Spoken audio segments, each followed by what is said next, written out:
Hi, I'm Sujit Rajan, chest physician at Bombay Hospital Institute of Medical Sciences and Bhatia Hospital in Mumbai.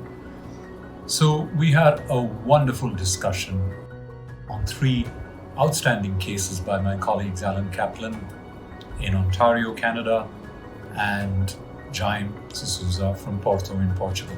The interesting part was that these are both general practitioners or primary care physicians with interest in respiratory disease, and so one couldn't get better guidance, especially in the first case, on how to differentiate asthma from COPD in clinical practice. Some priceless clues there, clinical practice on how you could take a good history to distinguish them, how to use spirometry in your clinical practice, and how to use the peak flow meter effectively.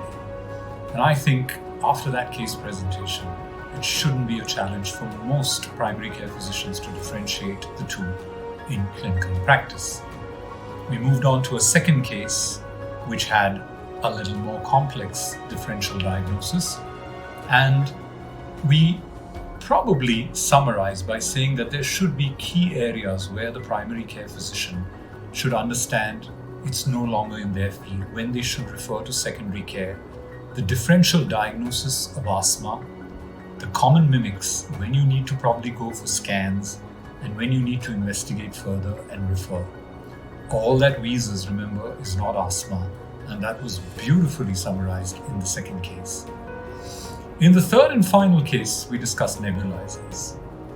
And as you all know, nebulizers are used so frequently in pediatric care and adult care. And in many geographies in the world, nebulizers are often overused, some places underused. I think the gist of the discussion was when you should not use a nebulizer, when you can do very well with an inhaler in the spacer and a dry powder inhaler. We also discussed the importance of COVID and how that has changed nebulizer usage in clinical practice.